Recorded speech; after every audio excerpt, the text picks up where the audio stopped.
presentation, and our discussion was more discussion than question, but our question really piggybacks onto that and is similar, which is that whole sort of chicken and egg of how much do we needs to be decided now to create what for whom, because, and so that was the big question and conversation was, Jack mentioned there isn't a line of people out the door waiting to develop your site, but there must be some sense and where is your interest in either the raw material or the end product or both is suitable for rail transportation.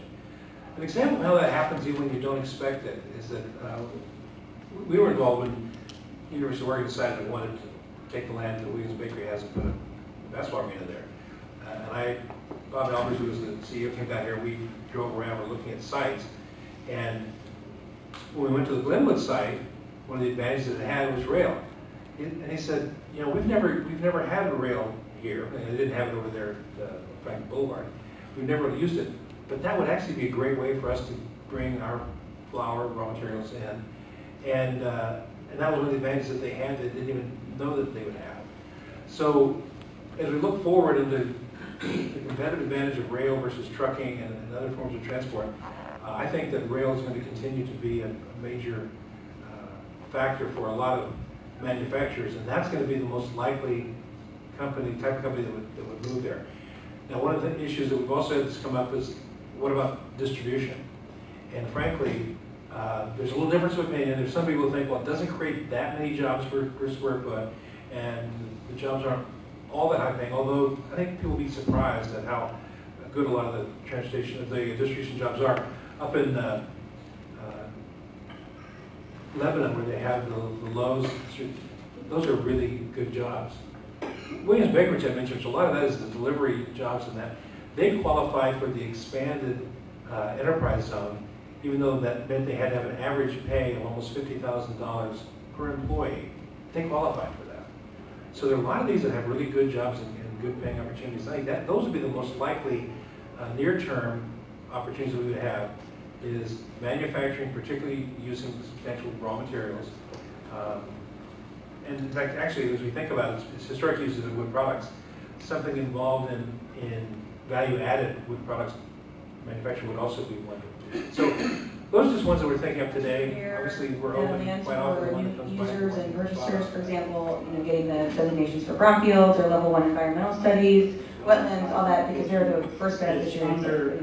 We've had discussion, and I know some of our elected officials have interacted with the property owners as well, but the property owners don't have a real sense that they can do much more with the property today than what they're already doing. So they are limited in building size. They could, I mentioned divide the property up into smaller pieces today. And I know Mia alluded to the idea of the abandoned and diminished mill site provisions, that if the mills close today, that they could then redevelop under those provisions at any intensity. The fact of the matter is they're operating the mills there, they're successful at doing that, and they're going to continue to do that as long as they can under the current regulations, because they feel like they can't really do a whole lot more. So we see lifting that 40,000 square foot size cap as giving them some incentive to do something more with the property. So that's really been the discussion, is that if we can take, and I agree with Jack on the idea that this is really just one first small step as well, and that if we can take this first step, remove that building size cap, it will then, we can engage the property owners. The county can't go into the property and say, we're going to do a brownfield site selling to the property. They don't have to do that. So we're trying to set that up. The tax rate on residential isn't paying the complete cost of urban services, and we're thinking chiefly police and fire, and to a certain extent transportation. What ideas do each of you as panel members have regarding the ability to do some sort of revenue sharing to offset the cost of the urban services that the residents are going to expect when the benefit, and I know the millage rate in the county and the rest of that, but any ideas that you have would be appreciated. It's not desirable if Goshen is going to pull workers out of the urban workforce, and I found that actually there are so many more rural people who live outside of UGBs than there are jobs outside of UGBs, that really it's the other way around. It's the rural workers that are coming here. There are not enough people in Eugene in the workforce to staff all the jobs in Eugene. So I think that part of it's a non-issue. You know, so Goshen, there are enough, I'm trying to say, there are enough rural workers to service as much as Goshen would do, plus all the other rural jobs. But the revenue sharing idea is a good one, but for a different reason, and that is that the tax rate that an industrial user would pay in Goshen is way, way less than they would pay in Gene Springfield. When residential So it becomes an issue of moved fairness. next door, they didn't like the smell Cities of have Korea spent all soap. this money, And tables. so it ended up basically shutting them down.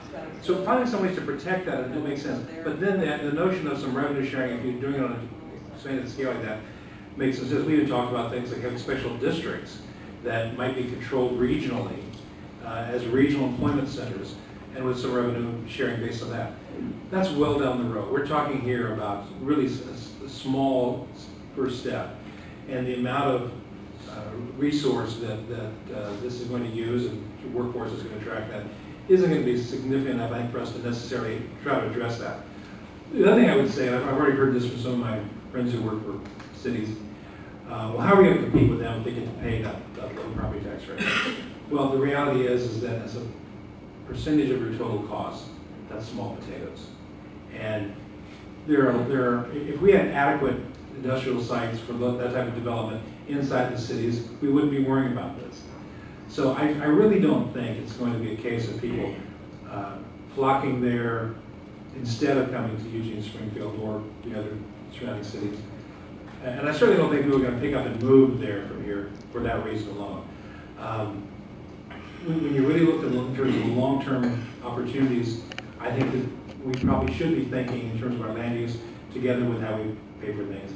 And the real problem with our tax base is not industrial development not paying its fair share. It's that we have continued to fiddle with our property tax systems.